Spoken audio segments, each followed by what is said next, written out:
በጣም ብዙ ሰዎች ኢትዮጵያ ውስጥ ምን ይላሉ? ያመነ የተጠመቀ ይድናል ይላሉ። እኛ አይደለንም ባይዘው ጌታችን ኢየሱስ ነው ያመነ የተጠመቀም ይድናል ያለው።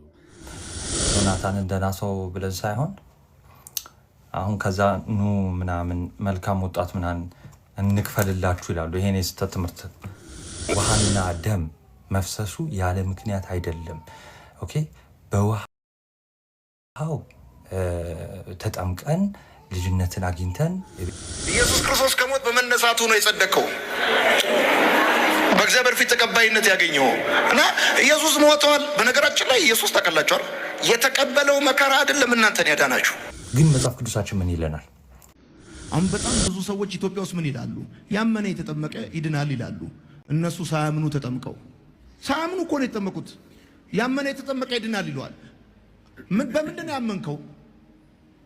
ያመነ የተጠመቀ ይድናል። እሺ ምን ብለህ ነው ያመንከው? ኦኬ፣ ሰላም ለእናንተ ይሁን። እንግዲህ ወዳጃችን እንደሰማችሁት ምን አለ? እዚህ ኢትዮጵያ ውስጥ ብዙ ሰዎች ያመነ የተጠመቀ ይድናል ይላሉ አለ። እኛ አይደለንም ባይዘው ጌታችን ኢየሱስ ነው ያመነ የተጠመቀም ይድናል ያለው። ክፍሉም ማርቆስ ወንጌል ምዕራፍ 16 ቁጥር 16 ላይ ነው። ሰው እኛ እያደረግን ያለ ነው ኢየሱስ የተናገረውን እየደገምን ነው። ስለዚህም የተባረክን።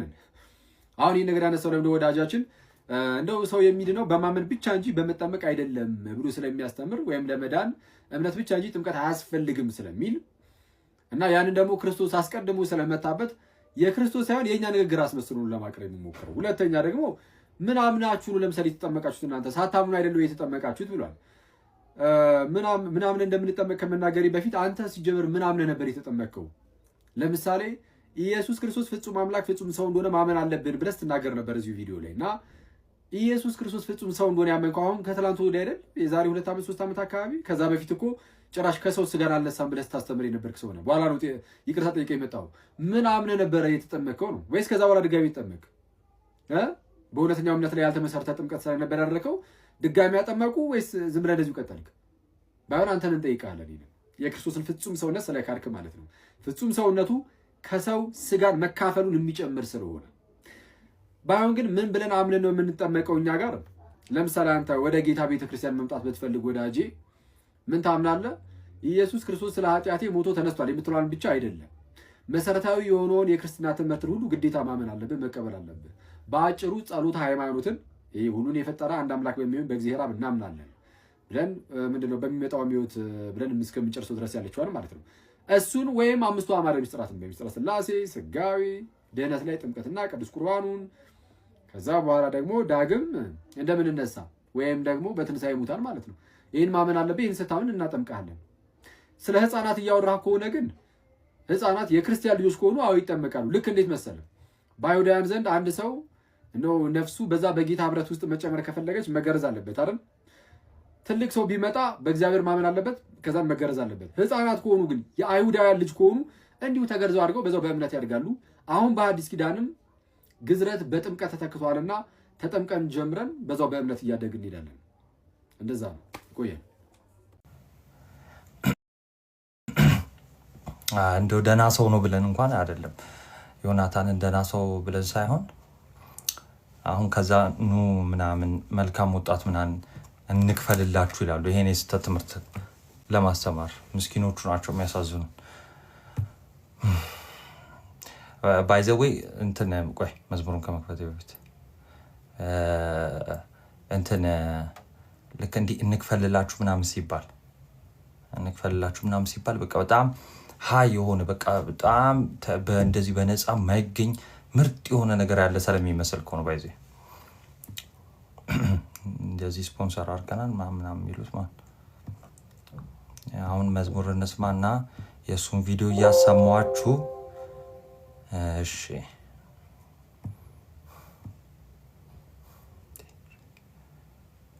ኦኬ መዝሙሩ ራሱ ሪያክት ከምናደርግበት ጋር የተያያዘ ነው። እሺ ትርጉሙ ማለት ነው። ውሃና ደም መፍሰሱ ያለ ምክንያት አይደለም። ኦኬ በውሃው ተጠምቀን ልጅነትን አግኝተን የቤተክርስቲያን አካል የምንሆንበት ነው። በደሙ ደግሞ ቅዱስ ስጋውን ክቡር ደሙን በልተን ጠጥተን ደግሞ ህይወት የምናገኝበት ነው። ኦኬ ለዓለም ህይወትን የምናገኝበት ነው። ስለዚህ እንዲሁ ያለ ምክንያት አይደለም ውሃ መፍሰሱ ብሏል።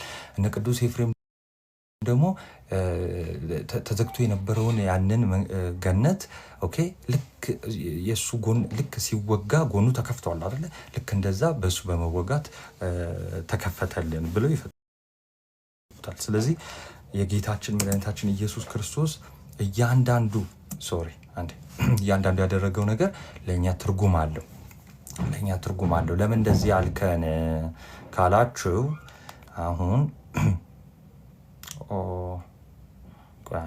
አሁን ምን ልክፈትላችሁ መሰላችሁ? እዚህ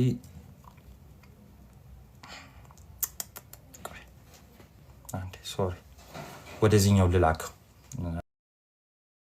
እሺ ይሰማችኋል? እስቲ ኢየሱስ ክርስቶስ ከሞት በመነሳቱ ነው የጸደቀው፣ በእግዚአብሔር ፊት ተቀባይነት ያገኘው እና ኢየሱስ ሞቷል። በነገራችን ላይ ኢየሱስ ታውቃላችኋል፣ የተቀበለው መከራ አይደለም እናንተን ያዳናችሁ፣ እኔና እናንተን ያዳነን መከራውን የተቀበለው ፐርሰን እሱ ስለሆነ። ለዛማ እኮ ቆዳውን ስለ ወንጌል የተላጣለ እኮ፣ በዘይት የተቀቀላለ፣ በአንበሳ የተበላለ፣ በመጋዝ የተሰነጠቃለ፣ ተዘቅዝቆ የተሰቀላለ፣ በሰዓት የተቃጠል፣ በጣም ስለ ወንጌል ተብሎ ዋጋ የከፈሏል። ማንም ቆዳው ቢላጥ ተዘቅዝቆ ቢሰቀል በመጋዝ ቢሰነጠቅ የከፈለው ዋጋ አንተን ህይወት ሊሰጥ አይችልም። የኢየሱስን መከራ ለአንተ ህይወት እንዲያመጣ ያደረገው ፐርሰኑ ፍጹም ሰው ፍጹም አምላክ መሆኑ እሱ ኢየሱስ መሆኑ ነው እንጂ አሁን ኢየሱስ ክርስቶስ ማለት ሞቱ ለእኔና ለእናንተ ህይወት የሰጠን ፐርሰኑ ዋጋውን የተቀበለው ፍጹም ሰው ፍጹም አምላክ መሆኑ ስለሆነ እና ወንጌል የምስራች። ታዲያ የምስራችሁ ምን ሰምታችሁታል? ቆይ መጀመሪያ ያለውን ላሰማችሁ ድጋሚ ስሙት፣ ልብ ብላችሁ እሺ። ኢየሱስ ክርስቶስ ከሞት በመነሳቱ ነው የጸደቀው፣ በእግዚአብሔር ፊት ተቀባይነት ያገኘው እና ኢየሱስ ሞቷል። በነገራችን ላይ ኢየሱስ ታውቃላችኋል፣ የተቀበለው መከራ አይደለም እናንተን ያዳናችሁ። ምንድን ያለው? በነገራችን ላይ ኢየሱስ የተቀበለው መከራ አይደለም እናንተን ያዳነው። ስሙት።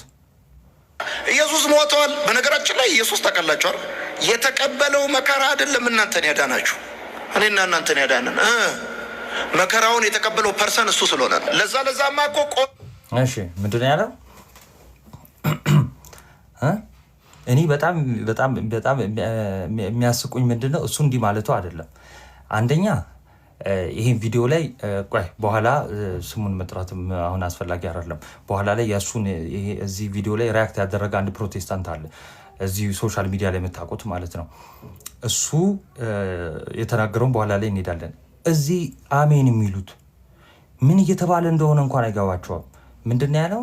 ይኸው በነገራችን ላይ ኢየሱስ ክርስቶስ የተቀበለው መከራ አይደለም ያዳነን፣ ይልቁንስ እዚህ ጋር ዘግቶታል። እሺ በቃ አይደለም፣ ምን አይደለም? ይሄው የተቀበለው መከራ አይደለም ያዳነን። እና ምንድን ነው ያዳነን?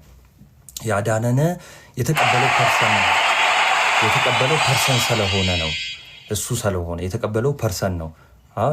ይሄው መከራውን የተቀበለው ፐርሰን አድኖናል። አዎ ይሄ ምንም እሱ ጥያቄ የለውም። እሱ ላይ አይደለም የኛ ጥያቄ። የተቀበለው ፐርሰን ከሶስቱ ቅዱስ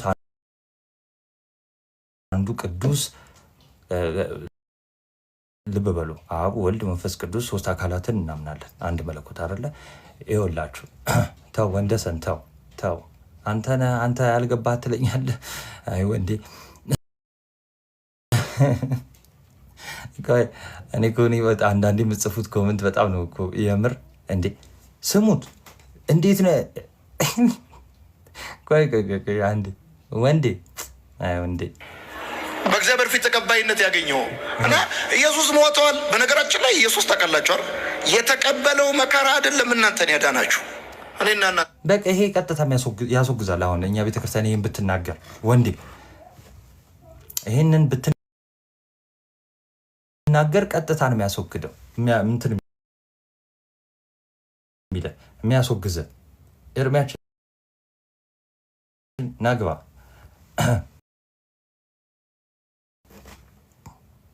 ምንድን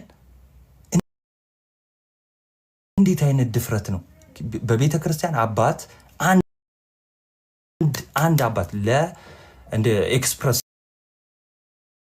ሲደረግ ራሱ ማለት ነው። አሁን ኤክስፕሬሽን በተለያየ አይነት አገላለጥ ኦኬ ኮመንቱ ልዝጋ። እሺ ኮመንቱን ሞዴሬተር ዝብት ቆይ ወይ ደግሞ በየትኛውም እሺ ዘግቼዋለሁ። በየትኛውም ዘመን ኦኬ ጥንታውያን የሚባሉ አብያተ ክርስቲያናትም ይሁኑ አባቶችም እንደው ለኤክስፕሬሽን ይሄን የተጠቀመ የለም። በጣም ትልቅ ኃጢአት ነው። እንዴት እንደሆነ አሳያችኋለሁ። ከመጽሐፍ ቅዱስ እንዴት እንደሚላተም ምንድን ነው ያለው?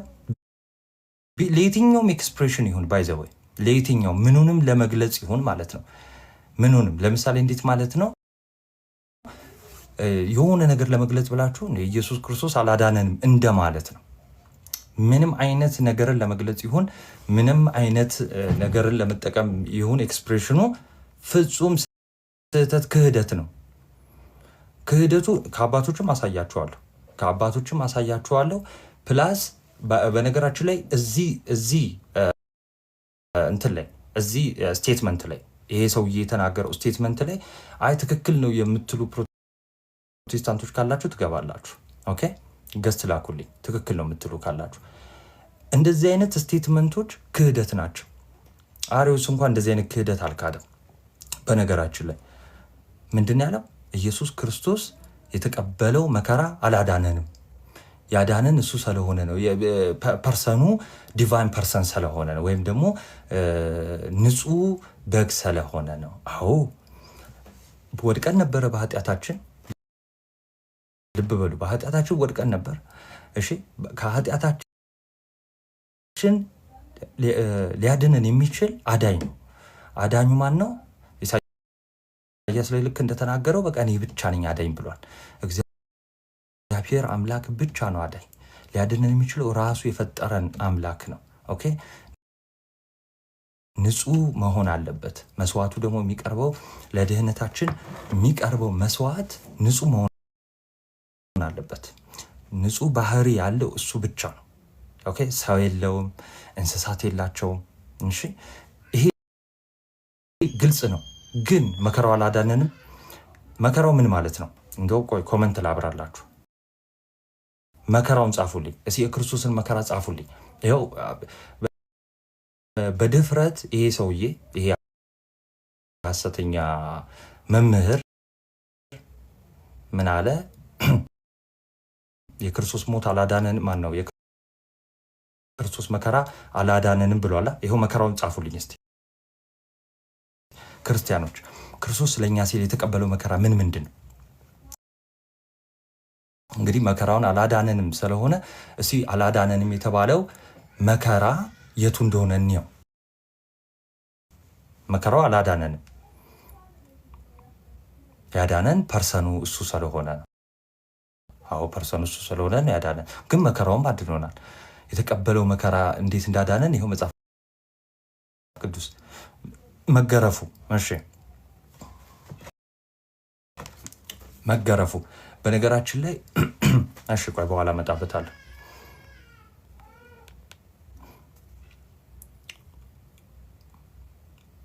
መዋረዱ እንደው ከመከራው በፊት ለኛ ድህነት እንደው ልንገራችሁ፣ እንደው ከመከራው በፊት ማለት ነው መሰቀሉ፣ ኤግዛክትሊ መሞቱ፣ ያን ሁሉ መከራ መቀበሉ ማለት ነው። መጠማቱ፣ ስለኛ ነው የተጠማው። እሺ ስለኛ ነው የተጠማው። እንዲሁ በድፍረት ወንጌል ባይዘ በድፍረት አይሰበክም። ስለ ክርስቶስ በድፍረት ወጥተህ የምትናገረው ምን አይነት እንደው ንቀት፣ እንደው የእግዚአብሔርን መኖር ፕሬዘንስ መናቅ ነው። ይሄ ባይዘው በድፍረት መናገር ማለት ማለት ሰው ካላወቀ ዝም ማለት በምንም አይነት ኤክስፕሬሽን ባይዘው መከራውን አላዳንም ብሎ ያስተማረ አባትም የለም መምህርም የለም። እኔ አላቅም። ከፕሮቴስታንት ስኮላር ካለ እሱን አላቅም። ይኸው ግን ይኸው አንድ መምህራቸውን አመጣን። ይኸው ፕሮቴስታንቶች እንደዚህ የሚሉ እስቲ ፕሮቴስታንቶች ውጡና ይሄ ትምህርት ስህተት ነው በሉ። አሁን ከፍላችሁ ተማሩ የተባላችሁት ይህን ትምህርት ነው። እንደዚህ አይነት ትምህርት ነው የምትማሩት ማለት ነው። ኦኬ ቁስሉ አላዳነንም እያለ ነው። መቁሰሉ መከራው፣ አንደኛው መከራ ምንድን ነው? መቁሰሉ ነው። ከዛ በፊት ግን እሺ ቆይ መቁሰሉ፣ መገረፉ፣ ሰው መሆኑ ራሱ ለድህነት ነው። ባይዘው ይኸውላችሁ ልንገራችሁ ሰው መሆኑ እንዴት ለድህነት እንደሆነ ልንገራችሁ። እነ ቅዱስ አትናቴዎስ ኦን ዘ ኢንካርኔሽን ላይ በሰፊው አስቀምጠውታል። የሰው ዘር ሬስ የሚባለው ይሄ ዘሩ ወድቋል። የሰው ዘር ወድቋል። ስለዚህ ያ የሰው ዘር መታደስ ያስፈልገዋል። ለመታደስ ወደ ውስጡ ዘልቆ የገባው ሞት ነቅሎ ለማውጣት ግዴታ የኛን ዘር መያዝ አለበት። እሱ የአብርሃምን ዘር ይዟል።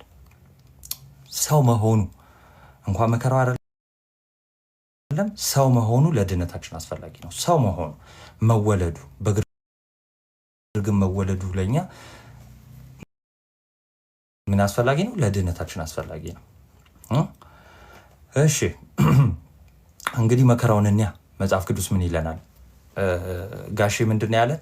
ለምሳሌ መከራው ምንድን ነው? መሞቱ ምን ብለናል? መቁሰሉ፣ መገረፉ አይደለ? ትንቢተ ኢሳይያስ ምዕራፍ 53:5 ያዙ። እሺ እንግዲህ አሁን እነዚህ ናቸው ተነስተው ምን አምናችሁ ነው የተጠመቃችሁት? እንደው ምንድን ነው እንደው ክርስቶስን ስበኩ የሚሉን ማለት ነው። ጭራሽ አያውቁትም። ክርስቶስን ጭራሽ ነው የማያውቁት። አለማወቅ አይደለም፣ አለማወቅ እንደውም ሌላ ሌቭል ነው። እነዚህ ደግሞ ጭራሽ ክደውታል፣ በትምህርታቸው ክደውታል ማለት ነው። እና በክርስቶስ ትምህርት አይደሉም እነዚህ። እንደነገርኳቸው ይኸው ከአባቶች ማለት ነው። ይኸው የሚያመጣ ካለ እኔ ዲቤት እመጣራለሁ። ባይዘዌ የክርስቶስ ሞት ማነው የክርስቶስ መከራ አላዳነንም ብሎ በኤክስፕሬሽን ደረጃ ራሱ እንደው በኤክስፕሬሽን ማለት ነው። ኦኬ ትምህርት ሲሰጡ ኤክስፕሬሽን የራሳቸው አይነት አገላለጽ ሊገልጹ ይችላሉ። በእንደዚህ አይነት ደረጃ ራሱ የለም፣ በእንደዚህ አይነት ደረጃ ማለት ነው። ኦኬ ግን መጽሐፍ ቅዱሳችን ምን ይለናል? መጽሐፍ ቅዱሳችን ምን ይለናል? ትንቢተ ኢሳይያስ 53:5 እርሱ ግን ጌታችን። ይሄ ትንቢት ደረቅ ሐዲስ ነው። ኢሳይያስ ቀጥታ ለክርስቶስ የተተነበየ ትንቢት ነው። ኦኬ ቀጥታ ማለት ነው። ይሄው እርሱ ግን ስለመተላለፋችን ምን አለ? ቆሰለ፣ ስለ በደላችንም ደቀቀ። የእርሱ መድቀቅ ስለምንድን ነው? የእርሱ መድቀቅ የእርሱ መቁሰል ስለምንድን ነው? ስለምንድን ነው? ስለ በደላችን ነው። ልክ ሐዋርያው ቅዱስ ጳውሎስ ምን ብሎ ነበር? ይሄው በበደላችን ሙታን ነበር ብሎ አይደለ? ስለዚህ ሙታን የሆነው በበደላችን ምክንያት ነው። ሞት የምን ደሞዝ ነው? ሞት የኃጢአት ደሞዝ ነው። ይኸው በደል ማለት ኃጢአት ማለት ነው። ስለዚህ በዚህ ኃጢአት ሞት መጥቶብን ነበር አይደለ? ይኸው በበደላችን ሙታን ነበርና፣ ስለዚህ ክርስቶስ ደግሞ የቆሰለው ስለምንድን ነው? ስለኛ በደል። ይኸው ስለመተላለፋችን ተላልፈን የለ ስለመተላለፋችን ቆሰለ፣ ስለ በደላችንም ደቀቀ። እሺ የድህነታችንም ተግሳጽ በእርሱ ላይ ነበረ። ከዛስ በእርሱ ቁስል ምን አለ? በእርሱ ቁስል ተፈወስን። ወንድማችንስ ምን አለ? ወንድማችን ምን አለ? እስቲ እንስማው። እስቲ ኢየሱስ ሞቷል። በነገራችን ላይ ኢየሱስ ታውቃላችኋል፣ የተቀበለው መከራ አይደለም እናንተን ያዳናችሁ፣ እኔና እናንተን ያዳነን እኔና እናንተን ያዳነን። እርግጥ ነው አሁን ትክክለኛ ነገር ይሄ ሰው እየተናገረው እሱና እሱን መሰሎች አያችሁ አልዳኑ። በሌላ ነገር ነው ድነናል ብለው የሚያስቡት፣ በክርስቶስ ትምህርት ራሱ አይደለም። መከራውን ከፐርሰኑ ለይተውታል። መከራውን ከተቀበለው ፐርሰን ለይተውታል። ገና አሳያቸዋለሁ፣ ጥቅስ ገና አሳያቸዋለሁ፣ እንዴት እንደሚላተም ከመጽሐፍ ቅዱስ ማለት ነው። እሺ ሁላችሁም በእርሱ ቁስል እኛ ተፈወስን። የእርሱ ቁስል የእኛን ቁስል የሚያክም ነው። የእኛን በሽታ የሚያክም ነው የእርሱ ህመም፣ የእርሱ ቁስል። እሺ የእርሱ ቁስል ምንድን ነው? የእኛን በሽታ የሚያክም ነው። የእሱ መገረፍ ኦኬ የእኛን በደል የእኛን ኃጢአት ለማስወገድ ነው። የእሱ መድማት፣ የእሱ መስዋዕት ማቅረብ የእኛን ኃጢአት ለመሰረዝ ነው፣ የእኛን በሽታ ለማከም። ለዛ ነው ነቢዩ ኢሳይያስ 53:5 ላይ በእርሱ ቁስል እኛ ተፈወስን። እሺ ስለ እኛ ስለመተላለፋችን ቆሰለ፣ ደማ፣ ታመመ። ይሄ ሁሉ ያደረገው ስለኛ ነው እያለ ከዛስ ይሄው እሱ የቆሰለው ስለኛ ስለመተላለፍ ከሆነ ከዛ ደግሞ ቆሰለና በሱ ቁስሉ በሱ በታመመው በተገረፈው በደማው በፈሰሰው በተቆረሰው እኛ ምን አለን? ዳነ፣ ተፈወስን። ይህንን ባይዘ ሐዋርያ ሥራ ምዕራፍ 8 ላይ ኢትዮጵያ ጃንደረባው ሲያነቡ የነበረው መጽሐፍ ማለት ነው። የሚገርማችሁ አይሁዳውያን እንኳን ይቀበሉታል። ባይዘው አይሁዳውያን ማለት ክርስቶስን የሰቀሉት ይህንን የኢሳያስ መጽሐፍ ይቀበላሉ። አዲስ ኪዳን ነው እንጂ የማይቀበሉት ይሄው ይቀበሉታል። አይሁዳውያን እንኳን እሺ፣ በማን ነው? በእርሱ ቁስል። እሺ፣ በጣም እኮ ነው የሚገርመው። ከዛን ይህንን በእርሱ በመገረፉ ደግሞ ቁስል እንደተፈወስን ቅዱስ ጴጥሮስ ደግሞ ምን ይላል መሰላችሁ? አንደኛ ጴጥሮስ 2:24 ምን ይላል? ለኃጢአት ሞተን ለጽድቅ እንድንኖር እርሱ ራሱ በስጋው ኃጢአታችንን በእንጨት ላይ ተሸከመ። እሺ፣ በእንጨት ላይ ተሸከመ። በመገረፉ ቁስል ተፈወሳችሁ። አንቲክራይስት ማለት የክርስቶስ ጠላት ማለት እነዚህ ናቸው። ባይዘው እኛ በመከራው አልዳንም። የዳነው ምን አይነት ማን ኬስ ሰማኸው? ማን አስተማረ? ከዛ ነው ይሄ ደግሞ ያስተምራቸዋል። ከዛ እነሱ ደግሞ በስድብ ይታወቃሉ። በስድብ ይመጡና እናንተ ክርስቶስን ትቀልዳለህ። በክርስቶስ መከራ በዚህ ትልቅ ጠላትነት ነው። ይሄ ክርስቶስ ላይ የተነሱ ትልቅ ጠላቶች መሆናቸውን ነው የሚያሳዩት። እሺ፣ ሌላውስ የክርስቶስ መታዘዝ ስለኛ ህይወት አለው። በዚህ ከልጁ ጋር ህይወት ሰጥቶናል ሲባል በቃ ይሄ ነው። እሺ፣ ልጁ ህይወት ነው። ሞትን አሸንፎልናል። እመጣበታለሁ በኋላ። ሞትን አሸንፏል። ከዛስ ሞትን ደግሞ እኛ እንድናሸንፍ ሞትን እኛ እንድናሸንፍ ግዴታ እሱ መሞት አለበት። ግዴታ ማለት ነው። እንዴት? ሮሜ 5:19 እንዲህ ይላል። ይውላችሁ በአንድ ሰው አለመታዘዝ በአዳም ማለት ነው።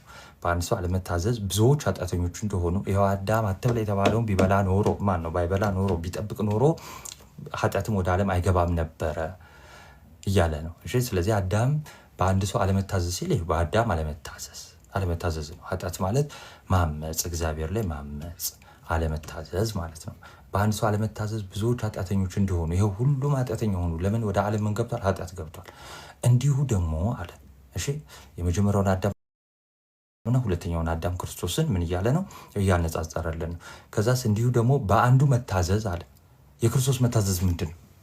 የክርስቶስ መታዘዝ ምንድን ነው? እናየዋለን።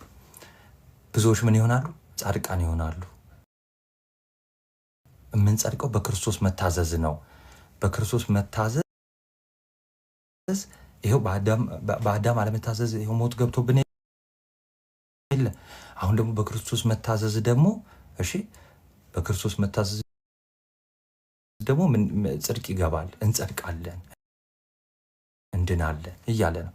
ከዛስ ይሄ መታዘዝ በምን እንደሆነ ላሳያችሁ። ፊልጵስዩስ 2:8 ላይ በምስሉ እንደ ሰው ተገኝቶ ራሱን አዋረደ። እንዲሁ ራሱን ማዋረዱ እንኳን ለድህነት እንደሆነ ገና አያውቁ። መዋረዱ በግርግም መወለዱ ለድህነት እንደሆነ ገና እነዚህ ሰዎች አያውቁ። ልናስተምራቸው ይገባል። በእውነት እግዚአብሔር ይማራቸው፣ ልቦናቸውን ይመልስ። ግን ይቅርታ ደግሞ ይጠይቃል። አሁን ከሆነ ደግሞ ዓመት በኋላ አይ እንደው ያኔ ሳስተምር እንደው መከራው አላዳነኝም ወይም እኛንም አላዳነንም ያልኩት እንደው ተሳስቻለሁ። ከዚህ ያኔ ጠላቶች ይነሱበታል። የሚገርም ነው በጣም። ይኸው መታዘዝ ምን እንደሆነ ልንገራችሁ። የክርስቶስ መታዘዝ ይኸው በክርስቶስ መታዘዝ ሁሉ ብዙዎች ጻድቃን ይሆናሉ አለ አይደለ? ይኸው ፊልጵስዩስ 2:8 በምስሉ እንደ ሰው ተገኝቶ ራሱን አዋረደ። ይኸው የሰውን ስጋ ይዞ ራሱን አዋረደ ካለ በኋላ ለሞትም ይኸውም የመስቀል ሞት እንኳን የታዘዘ ሆነ። ይኸው መከራው አንደኛው ሞት ነው። ካልሞተ አንድ ነው። ለምን? የተፈረደብን ፍርድ ምንድን ነው? የተፈረደብን ፍርድ የሰው ዘር ላይ የተፈረደው ፍርድ ሞት ነው። እሺ ትልቁ ፍርድ ምንድነው? ሞት። አበሻ የፈረንጅ ልጅ አበሻ ሊሆን አይችልም። የአዳም ልጅ ሟች ነው የሚሆነው። አዳም ምንድነው? ሟች ነው። ሟች ሆኗል። እሺ ልክ ሲተላለፍ ሲያምጽ እግዚአብሔር ላይ ህጉን ሲተላለፍ ኦኬ ቅጣትን ተቀበለ። ቅጣቱ ምንድነው? ሞት ነው። ይህ ሞት ወደ ሰው ልጅ ባህሪ ገብቷል። በአንድ ሰው ለመታዘዝ ምክንያት ሞት ገብቷል። ወደ ዓለም ገብቷል። ወደ ዓለም ገብቷል ሲባል ወደ ተራራ ወደ ሸለቆ ምን ማለት አለበት? ፍንቅል ብሎ መውጣት አለበት ከባህሪያችን። ስለዚህ መጀመሪያ እንደነበርነው መታደስ አለብን። እሺ ህይወትን ማግኘት አለብን። ህይወት አጥቷል ነበር። ስለዚህ ህይወትን ለማግኘት ግዴታ ህይወት የሆነ እርሱ መጣና የኛን የሚሞተውን ስጋ እሺ የሚሞተውን ስጋ ሞርታል የሆነውን ስጋ ነው የሚለው እንደው ህይወትን እንድንራሱ መሞት ስለማይችል ቃል በራሱ በባህሪው ኦኬ ቅድመ ዓለም የነበረ ቃል መለኮት የሚሞት ስላልሆነ የሚሞትን ባህሪ የራሱ ማድረግ ነበረበት። ለምን? በዚህ ሞት ኦፈር የሚያደርገው ለኛ ጥቅም ነው። ፎር አወር ሴክ ነው የሚለው ለኛ ጥቅም ለድህነት። ሩቅ ብእሲ ናቸው፣ ሰው ብቻ ናቸው።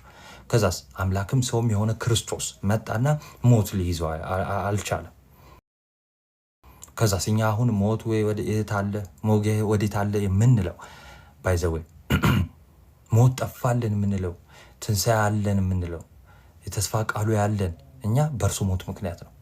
ባይዘው ካልሞተልን እንዴት እንድናለን? ክርስቶስ ካልሞተ እንዴት እንድናለን? መነሳትስ ከዛ በኋላ ትንሣኤንስ ምናምን ነን እኛ አይደለ? እኛ ክርስቲያኖች ባኝ እነሱን አላልኩ። ትንሣኤ ለመሆን መሞት አለበት።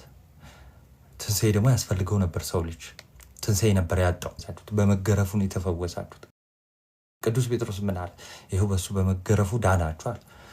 እሺ ቀጣይ እንቀጥል። እሺ ሞቱ ነው። ሌላስ?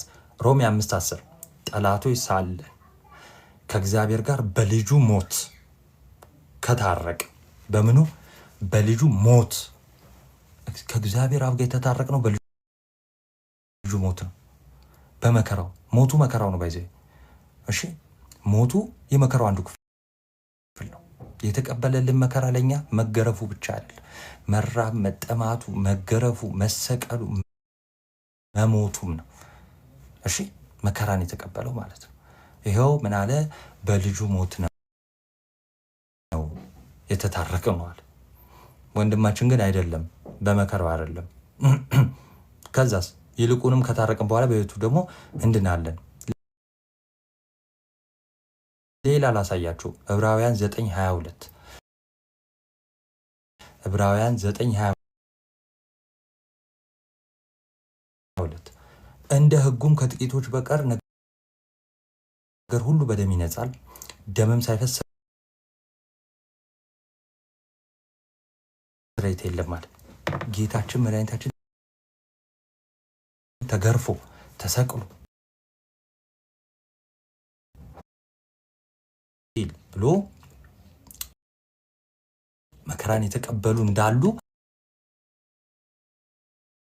አሁን ደግሞ ለራሱ ትምህርት ለማመቻቸት የትኛውን ትምህርት? የራሱን የሐሰተኛውን ትምህርት ለማመቻቸት ሲል ምን የሚለውን በክርስቶስ መከራ አልዳንም ለሚለው የሐሰተኛ ትምህርት እንዲመቻችለት ኦኬ እነዛ ስለ ወንጌል መከራ መቀበላቸውን ይመሰክራል ማለት ነው። አንድ ሰው ሐሰተኛ ነገር ሊያስጨብጣችሁ ሲፈልግ እውነተኛ ነገር ይሰጣችኋል። ይሄ በካሪዝማቲክ ሙቭመንት ውስጥ ያለ ነገር ነው። ኦኬ ለምሳሌ መንገድ ላይ የቢዝነስ አይዲያ ትርፋማ ትሆናላችሁ የሚሏችሁ ካሉ ምንድነው የሚያሳዩአችሁ? የሆነ የተለወጡ ሰዎችን ምናምን ነው መጀመሪያ የሚያሳዩአችሁ። ከዛ በኋላ እነሱን አይታችሁ ስትገቡ በቃ ምነው ሳርሳሩን አይተሽ ገደል ሆነብሽ እንደሚለው አባባል ትሆናላችሁ ማለት ነው። ልክ እንደዛ ይሄው ለወንጌል መሞታቸውን ይመሰክርና የሐሰት ትምህርት ይጭኑባቸዋል ማለት ነው። ስሙት። በአንበሳ የተበላ በመጋዝ የተሰነጠቃል፣ ተዘቅዝቆ የተሰቀላል፣ በእሳት የተቃጠሉ በጣም ስለ ወንጌል ተብሎ ዋጋ የከፈሏል። ማንም ቆዳው ቢላጥ ተዘቅዝቆ ቢሰቀል በመጋዝ ቢሰነጠቅ የከፈለው ዋጋ አንተን ህይወት ሊሰጥ አይችልም። ፍጹም ሰው ፍጹም አምላክ መሆኑ ዳኒ የታል ማስረጃው የምትለኝ የቱ ነው? ናግባ ገስት ላክልኝ ና። ስለዚህ ከማጋ አወዳደረው ስለ ወንጌል ብለው ስለ ክርስቶስ ብለው የታመሙ መከራን የተቀበሉ እንደገና ደግሞ በዘይት በፈላ ዘይት ውስጥ የተጨመሩ ተዘቅዝቀው የተሰቀሉ በአንበሳ የተበሉ አሉ። ያው እነሱ ሊያድኑ አልተቻላቸው። እነሱ ለማብለው ነው እነሱ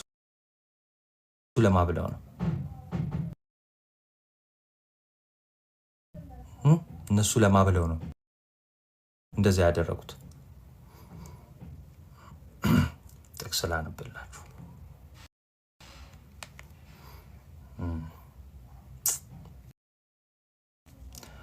አይ ሮሜ 5:6 እንዲህ ይላል። ከ6 ጀምሮ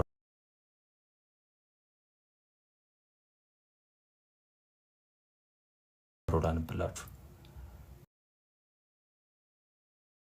ዳኒ ላክ አሁን ማስረጃ ምናምን ስትል አልነበር? ላክ ገስት ላክ።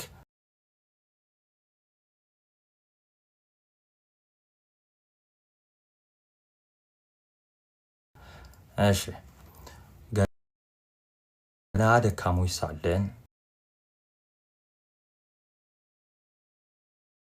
ክርስቶስ ዘመኑ ሲደርስ ስለ ኃጢአተኞች ሞቷልና ካለ በኋላ ዘመኑ ሲደርስ ይኸው ስለማ ሞተ? ስለ ኃጢአተኛ። እነሱ ስለማን የሞቱት? ስለ ኃጢአተኛ ነው የሞቱት። ልዩነት አለው።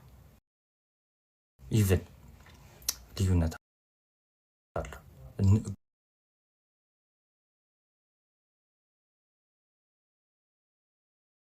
ጌታችን የሞተው ለማን ነው? ለኃጢአተኞች። እዛው ዝቅ ብሎ እንዲህ ይላል። ይኸውላችሁ በጣም ደስ የሚል አባባል ማለት ነው። እግዚአብሔር ቃል እንዲህ ይላል። ይኸውላችሁ 7 ላይ ማለት ነው 5:7 ስለ ጻድቅ የሚሞት በጭንቅ ይገኛልና ስለ ቸር ሰው ግን ሊሞት እንኳን የሚደፍር ምናልባት ይገኝ ይሆናል። ኦኬ እሺ ችግር የለውም። እና ስለዛ ጻድቅ ሰው ሙት ብትሉት እሺ፣ ስለዛ ጻድቅ አበባ ትወዳለህ አንተ ደግሞ እሺ። ሰስፔንድ ተደረገብኝ አካውንቴና በዛው ፎሎ አስደረገኝ። እስቲ ወንድምነት ውለታውን እከፍላለሁ። ይሄ ላንብላቸውና ወደ አንተ ስለዚህ ምን አለ 7 ላይ ይኸውላችሁ ስለ ጻድቅ እንደው ሊገኝ ይችላል፣ አንድ ሰው ሊገኝ ይችላል። እንደው ስለዛ ሰው የሚሞት እሱም ይገኛል እያለ ሁሉ አይደለም። ኢቭን ምናልባት ነው ያለው። እሺ ስለ ቸር ሰው እንኳን ኖሮ ስለዛ ቸር ሰው እንደው ሙት ብትሉት እንደው ምናልባት ልታገኙ እንደው ትችሉ ይሆናል። አለ እሺ ልታገኙ ይችሉ ይሆናል። 8 ላይ ምን ይላል? ነገር ግን ገና ኃጢአተኞች ሳለን ክርስቶስ ስለኛ ሞቷልና። እግዚአብሔር ለኛ ያለውን የራሱን ፍቅር ያስረዳል። ባይዘው የክርስቶስ መከራ መቀበል ለድህነታችን ብቻ አይደለም፣ እግዚአብሔር ለኛ ያለውን ፍቅር ለማሳየት ነው። ይኸውላችሁ ያለውን ፍቅር ኦኬ፣ እግዚአብሔር ለኛ ያለውን ፍቅር ክርስቶስ መከራ ካልተቀበለ እንዴት እናውቀዋለን? እንዴት አሁን ያወቅነው እንዴት ነው? መከራ ሳልተቀበለልን ነፍሱን ስለበጎቹ እሺ አሳልፎ የሚሰጥ ናግባ እንጂ ለምን ወጣ? እሺ ነፍሱን ስለበጎቹ አሳልፎ የሚሰጥ እረኛ መሆኑን ተናግሮ ካልፈጸመው በመከራው አይደል እንዴ? ይሄው ምን አለ ሐዋርያው ቅዱስ ጳውሎስ? ይሄው እኛ ገና ኃጢአተኞች ነን፣ እንደው ስለ ጻድቅ ቢሆን አለ። ጻድቅ ሰው ቢገኝ እሺ፣ ለምሳሌ እኔ አሁን ጻድቅ ሰው ሆኜ ቢሆን እና ጻድቅ ሰው ሆኜ ቢሆን እንደው ስለ ናቲ ሙቱ የሚሞት ሰው ቢባል ከዓለማችን ቢፈልግ እንደው ምናልባት አንድ ሰው ሊሞትልኝ ይችላል። እንደው እንደው እሱም ይኖራል አይደለም። ልብ በሉ እንዴት እንዳነጻጸረው ቻር ሰው በሆነና ስለኔ ሙትልኝ ብለው አንዱን ሰው እንደው ከዓለማችን አንድ ሰው ሊገኝ ይችላል አለም እያለ አይደለም፣ ግን ሊገኝ ይችላል። ግን ስለ ኃጢአተኛ የሚሞት አለ? ማን አለ? በቃ እሱ ብቻ ነው ስለ ኃጢአተኛ የሞተው። እነሱ ስለ ኃጢአት ነው የሞቱት። እነሱ ስለ ኃጢአት ነው እንዴ? ምንድን ነው? ከራሴ ነው እንዴ? ከቤቱ ነው? እዮባ